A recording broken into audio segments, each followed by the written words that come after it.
Ante todo, muchísimas gracias a Jorge y a Flaxo por la invitación a participar de este debate. Lamento mucho no poder sumarme en vivo por razones de salud. Jorge nos plantea el siguiente interrogante. ¿Qué estilos de desarrollo podrían reducir las desigualdades y las vulnerabilidades socioterritoriales evidenciadas por la pandemia? Para contribuir a debatir esta amplia y provocadora pregunta, quisiera compartir algunas reflexiones construidas colectivamente desde la Coalición Internacional para el Hábitat, HIC, en un manifiesto que elaboramos en mayo del 2020, hace ya poco más de un año. El primer punto que ya se vislumbraba en ese momento y que hoy en día es una realidad que nos grita, es que la pandemia no solo ha evidenciado, sino también acentuado desigualdades e injusticias estructurales preexistentes.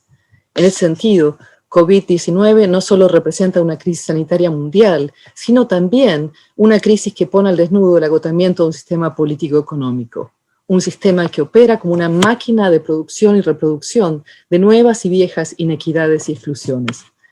Estas condiciones se reflejan no solo en los impactos de la pandemia, sino también a través de los impactos de nuestras respuestas a la pandemia. En el contexto de alerta sanitaria, hemos visto a las urbes puestas en cuarentena bajo medidas inmunológicas universales de protección social, como el quédate en casa. Medidas que se propagaron rápidamente, sin distinción de género, clase, edad, etnicidad o capacidad físico-mental. Medidas que asumen que todas y todos tienen un techo, acceso a servicios básicos de agua y saneamiento y alimentos, la posibilidad de trabajar desde casa y de echar mano a sus ahorros en periodos de crisis. Estas medidas están vinculadas en gran parte a dos falsos presupuestos. Primero, a una proyección acrítica del Estado como protector de la vida de todas y todos sus ciudadanos. Segundo, a la romantización de la cuarentena como una situación en que se asume al hogar como un lugar seguro y a la gente como dueñas de sus cuerpos y tiempos, de sus decisiones en el ámbito de la producción y la reproducción, de la acción colectiva y la participación política, en síntesis como sujetos de derecho pleno. Ambos presupuestos no solo están aún fuertemente arraigados en nuestras sociedades y sistemas de gobierno, sino que siguen impactando en forma desproporcional a los sectores sociales típicamente invisibilizados, al pobre, al informal, al migrante, a los pueblos indígenas y en gran medida a las mujeres que viven en la intersección de estas múltiples identidades sociales. En segundo lugar, es importante recordar que el autocuidado tan defendido desde estas medidas no es igual para todas y todos. Esto nos obliga a pensar y desarrollar estrategias de acción relevantes para quienes no gozan de un lugar seguro para el autocuidado. Aquellas y aquellos que viven en asentamientos precarios, los que pagan arriendos abusivos, la población en situación de calle, los inmigrantes, aquellas y aquellos que viven en ámbitos rurales, donde los servicios de salud son escasos, tanto en términos de infraestructura como de personal. Sectores sociales y comunidades que han sido forzadas a cerrar caminos para evitar posibles contagios, afectando a la economía productora por no poder salir a vender sus productos. Esto también nos obliga a pensar y revalorizar el rol de las mujeres en el cuidado, en sus casas, barrios y territorios. Ellas representan la mayoría del personal sanitario y en muchos sectores también del mercado informal. Son quienes se encargan de los comedores populares y de las actividades comunitarias. En las viviendas son las que sostienen la educación y la alimentación, mientras cuidan del equilibrio afectivo. En síntesis, muchas de las medidas propuestas para contener la expansión del virus siguen profundizando la brecha entre quienes pueden y no pueden adoptarlas. Estas son brechas de género, clase, edad y etnicidad, brechas que se reproducen también a través de capacidades y condiciones altamente diferenciales en el ejercicio de una ciudadanía digital. Por ejemplo, en muchos países las escuelas han estado cerradas por largos periodos en los cuales la enseñanza y el aprendizaje han dependido fundamentalmente de la red. Pero si consideramos que en los países de menores ingresos solo el 20% de la población tiene conexión domiciliaria a Internet, visibilizamos entonces otra brecha entre las muchas que se han profundizado a lo largo de la pandemia. Asimismo, muchos países han apelado al uso de Big Data o bases de datos masivos como medida de seguridad por medio de la recopilación y análisis de datos personales a través de medios electrónicos, o aún más han sacado a las Fuerzas Armadas a las calles con la pretensión de garantizar el aislamiento social de la población. En síntesis, enfrentamos un momento histórico altamente contradictorio, un momento que presenta amenazas, pero también oportunidades. En una entrevista pública a principios de abril de 2020, el director del Programa de las Naciones Unidas para el Desarrollo, el PNUD, señalaba que COVID-19 amenaza con imponer 2 décadas perdidas de progreso en el desarrollo de muchos países. Estimaciones más actuales pronostican ya 3 décadas perdidas si consideramos los efectos combinados de la pandemia y el cambio climático. En América Latina y el Caribe ya sabemos muy bien lo que significa enfrentar una década perdida. No se trata simplemente de 10 años de retroceso, sino de hipotecar la vida y oportunidades de generaciones enteras y de erosionar aún más sistemas públicos y universales de salud, educación, vivienda, servicios, empleos y protección social.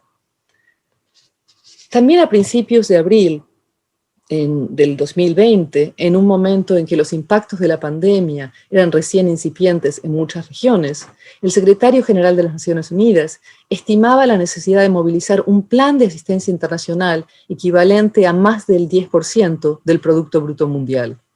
En la actualidad sabemos que solo el costo de una campaña de vacunación mundial excedería los $25.000 millones.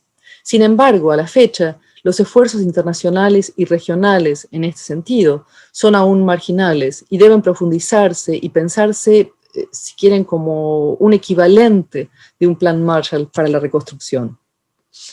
En síntesis, la pandemia puede ser usada como un momento clave para un viraje estructural de nuestras políticas y prácticas de desarrollo, pero también como justificación para profundizar el autoritarismo y la acumulación por disposición, haciendo uso de viejas banderas racistas, patriarcales, colonialistas y neoliberales, avivando el individualismo, la indiferencia, el odio y el miedo.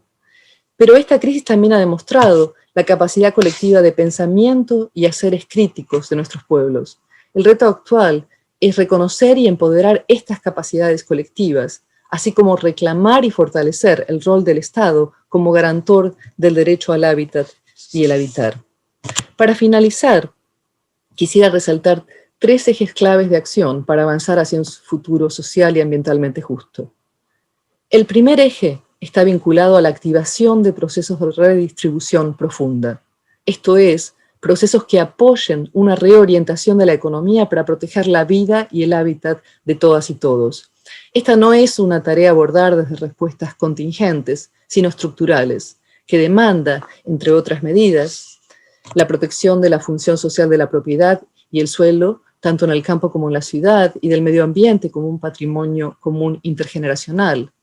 Hacer efectivo en las cartas constitucionales el derecho al hábitat y habitar de todas las personas, y en especial de los más vulnerables, así como evitar y prevenir desalojos, tanto forzados como de mercado.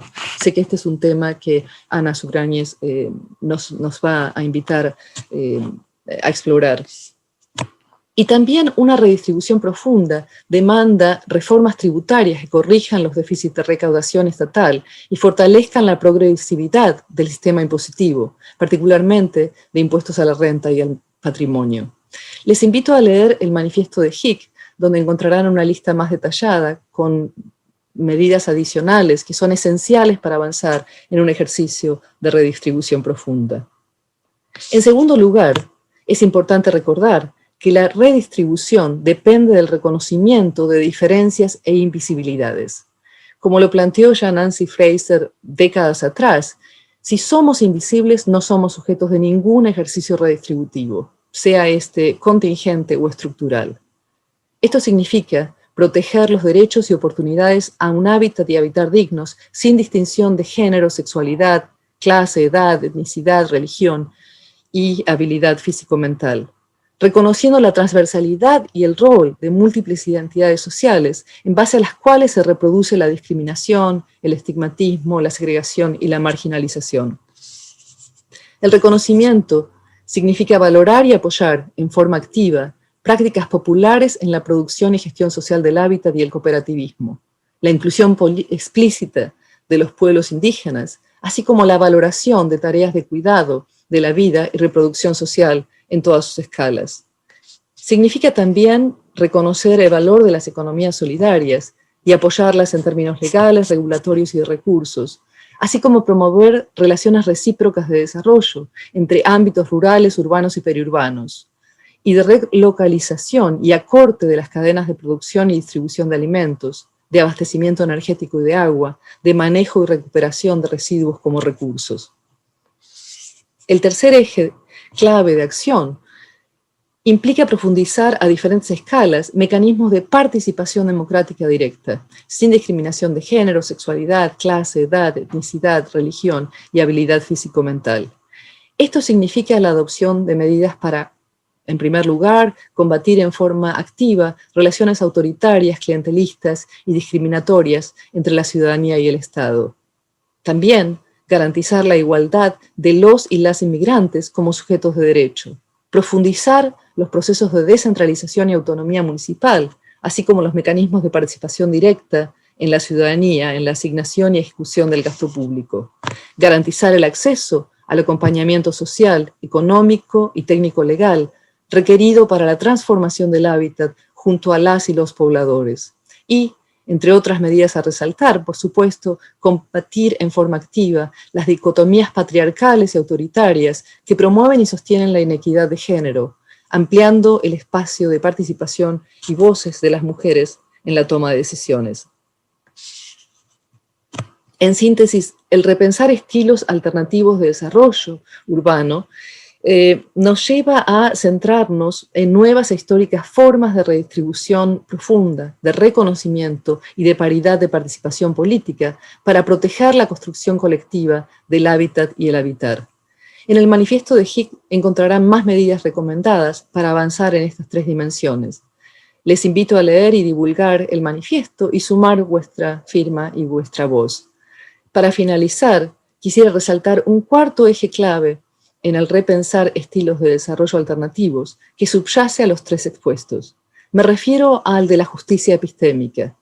Esto es, a un compromiso profundo en descolonizar lo que denominamos desarrollo, de reconocer y valorar la diversidad de saberes y haceres de quienes no son ni audiencia ni beneficiarios, sino protagonistas colectivos y colectivizantes. Este es un ejercicio que se expresa con mucha fuerza desde el movimiento feminista. Sé que Ana Falú nos llevará de manera magistral, como siempre, a entender la potencia y radicalidad de este movimiento. Así que termino aquí. Muchas gracias.